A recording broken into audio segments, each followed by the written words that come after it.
You found your way to Whispers of Crimes, a quiet corner where the shadows of the past are gently told.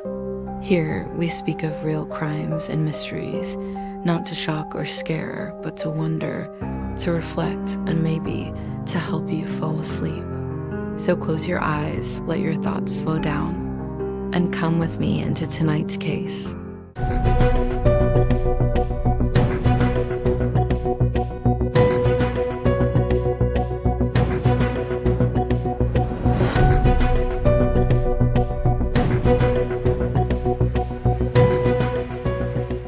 In a quiet Missouri town, one man ruled with fear and violence for decades, untouchable by law, unstoppable by justice. But on one summer day in 1981, the townspeople took matters into their own hands. What happened next shocked a nation, a vigilante killing that no one would admit to. This is the story of Rex McElroy, the man who terrorized a town until the town fought back. Chapter 1. Skidmore, Missouri, a town held hostage.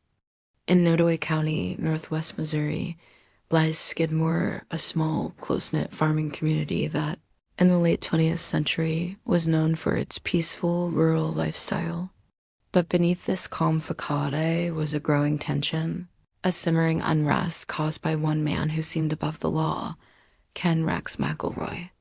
Dropping out of school in the 8th grade, he became involved in poaching, theft, and petty crimes. He was wealthy enough to afford multiple lawyers and used intimidation tactics to silence witnesses and victims. Trina's family suffered greatly at his hands. After she tried to escape, McElroy retaliated by burning down her parents' house and shooting their dog. One neighbor said McElroy would shoot anything that moved on his land, and often on theirs. This pattern repeated over decades. Charges filed, witnesses silenced or intimidated, and McElroy walking free. To the citizens of Skidmore, McElroy was untouchable. The community knew him as a bully who preyed on the vulnerable and instilled terror. This created an environment where the townsfolk lived in constant fear, unable to safely report his crimes without risking retaliation. However, his violence escalated over time, and so did his brazenness. Known for brandishing weapons openly, McElroy owned an arsenal of guns and was rarely seen without a rifle or handgun within reach. His reputation for violence was well earned, having been charged with numerous violent acts, including shooting people. The verdict shocked the community. The law had failed Bowenkamp, failed the town, and empowered McElroy to continue his reign.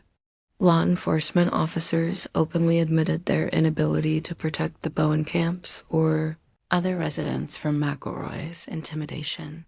News spread quickly among the townspeople, who knew McElroy was armed and looking for trouble.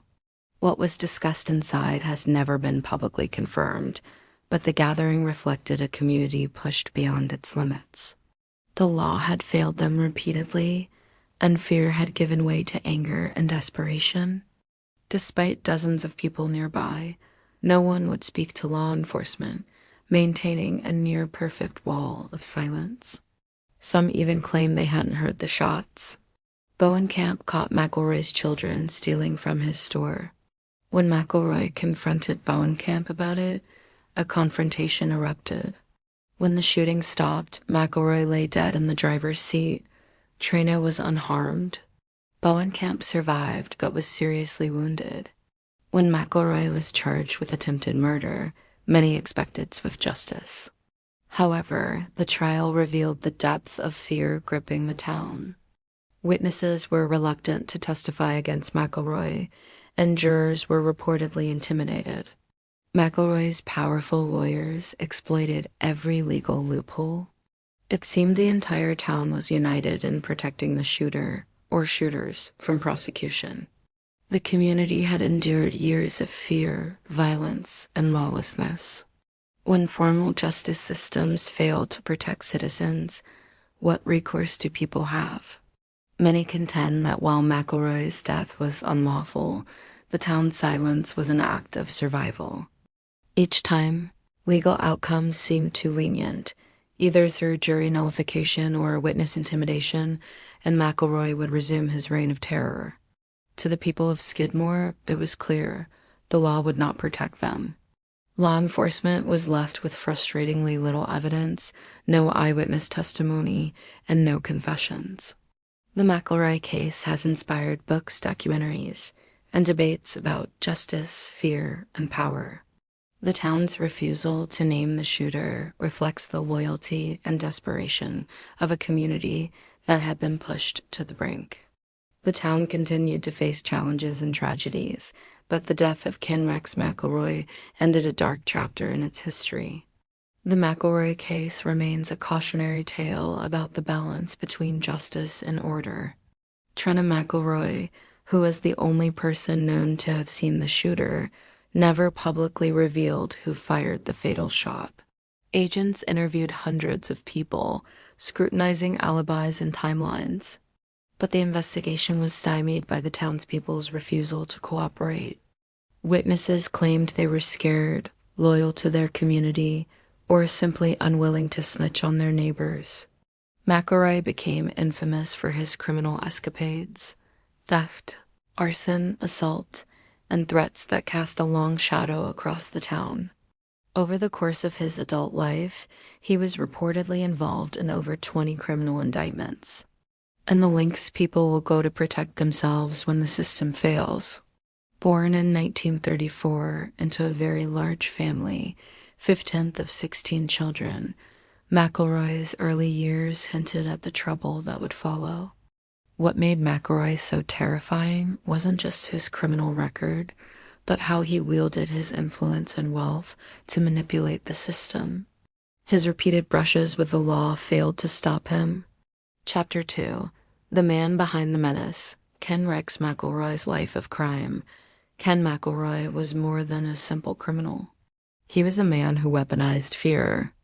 One infamous incident involved his third wife, Trina McLeod, who was only 12 years old when McElroy began his abusive relationship with her. He also had a history of shooting livestock and pets belonging to neighbors, destroying property, and threatening anyone who opposed him. The law was aware of his violent behavior, but McElroy's financial resources and threats ensured few witnesses came forward. Chapter 3. The System Fails, Bowenkamp Shooting, and Legal Impotence. The tipping point for the town came in 1980, with the shooting of Ernest B.O. Bowenkamp, a 70-year-old local grocer and community pillar. McElroy shot Bowenkamp in the neck in broad daylight on a public street. Ultimately, McElroy was convicted only of second-degree assault, a far cry from attempted murder, and released on bail. Following the shooting, McElroy taunted the Bowenkamp family by sitting in his truck outside their home, armed and watching them for hours. The message was clear: no one was safe, and the justice system was powerless. Chapter 4. July 10th, 1981. The day the town took a stand, on July 10th, 1981, McElroy drove into Skidmore once more, with his wife, Trina, by his side. That day, a large group of residents, some estimates say nearly 60 people, gathered at the local Legion Hall. After leaving the tavern, McElroy headed to his pickup truck parked outside. Suddenly, gunshots rang out, multiple weapons fired. Witnesses who saw the shooting refused to identify the shooter. This collective silence was unprecedented. It was a tacit, if unofficial, agreement that the town would protect whoever fired those shots. Chapter 5. Investigation and the Culture of Silence. The FBI was called in, and a federal investigation began. No charges were ever filed, and the murder remains officially unsolved to this day. The grand jury convened to examine the evidence, but returned no indictments. This silence sparked a nationwide debate about vigilantism, justice, and the limits of community action when the law fails. Chapter 6. The Moral and Legal Debate. Legally, McElroy's killing was murder first-degree murder by definition. Yet, the circumstances posed a complex ethical dilemma. Vigilantism is illegal and dangerous, but some argue that Skidmore's action was a desperate attempt at self-defense on a community scale. Legal scholars have analyzed the case to explore the concept of jury nullification and collective refusal to cooperate with law enforcement as a form of community justice. Others emphasize the danger of taking the law into one's own hands, warning that it undermines the rule of law and can lead to chaos. Chapter 7: Legacy, Skidmore, and the Shadow of Rex McElroy. Today, Skidmore is remembered in true crime circles as the town that literally got away with murder. The killing did not solve all of Skidmore's problems. For the people of Skidmore, McElroy's death was a form of justice, flawed, messy, and outside the law, but justice nonetheless. In the end, the Rex McElroy case remains a powerful story of a town's struggle with violence, fear. That's all for tonight's story. Another thread in the web of true crime, quietly unraveling as the night goes on. If you're still with me, thanks for listening. And if sleep has already taken you, may your dreams be peaceful and your mind at ease. I'll be here next time by the fire with another story waiting to be told. Good night, and don't forget to lock your doors.